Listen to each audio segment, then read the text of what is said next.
जात प्रमाणपत्र, जात वैधता प्रमाणपत्र सुलभ पद्धतीने मिळण्यासह विविध मागण्यांसाठी गेल्या 24 दिवसांपासून सुरू असलेले आमरण अन्नत्याग उपोषण मागे घेण्यात आले।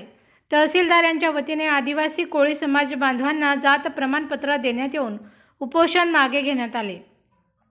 यावेळी तहसीलदार नामदेव पाटील, आमदार सुरेश भोळे यांच्या उपस्थितीत आमरण उपोषण करणाऱ्या कोळी समाज बांधवांना ज्यूस देण्यात येऊन उपोषण सोडवण्यात आलं।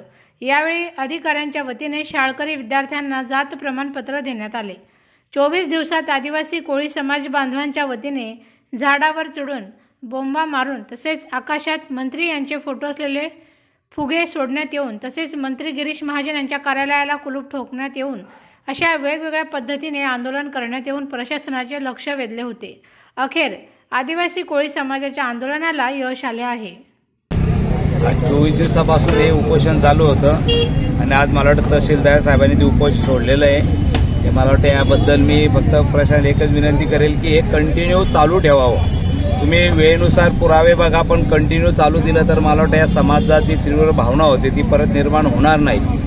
आणि इतके 24 दिवस उपोषण चालणं मला वाटते गंभीरतेची गोष्ट आहे। समाजाला सर्वांना न्याय देण्यासाठी लोकप्रतिनिधी सतत प्रयत्न करत असतात। मुख्यमंत्री साहेबांनी आपल्याकडे मीटिंग लावली होती, या संदर्भात पालकमंत्री असतील, आमदार गिरीश भाऊ असतील, सर्व त्यांचे नेते पण सर्वांनी ज्याच्यात पाठपुरावा केलेला आहे। मला वाटतं यश येत आहे, हळूहळू का होईना आपण त्या समाजाचं अभिनंदन करू की त्यांनी आपल्या समाजाच्या विद्यार्थी असतील, समाजाच्या बांधवासाठी हा लढा दिलेला आहे। सर्व उपोषणकर्ते असतील त्यांचं मनोपूर्वक मी अभिनंदन करतो। आज आमचा आदिवासी टोकरी कोळी जमातीचा उपोषणाचा 24वा दिवस होता। या 24व्या दिवशी आमचे उपोषणकर्ते पुंडलिक भाऊ सोनवणे यांनी आमरण अन्नत्याग सत्याग्रहाचं उपोषण पुकारलेलं होतं व त्यांच्या बलिदानाला, त्यांच्या लढ्याला इथे यश आलेलं आहे व जिल्हाधिकारी साहेबांनी प्रातिनिधिक स्वरूपामध्ये 30 जातीचे दाखले इथे आम्ही विद्यार्थ्यांना वितरित केलेले आहेत। तरी हा लढा इथे न थांबता भविष्यामध्ये हा लढा सुरूच असेल। जोपर्यंत आदिवासी टोकरी कोळी जमातीतील विद्यार्थी वर्गाच्या हातामध्ये आम्ही जातीचे प्रमाणपत्र देत नाहीत तोपर्यंत आम्ही कुठल्याही परिस्थितीमध्ये माघार घेणार नाही असं मला आपणास सांगावंसं वाटतं।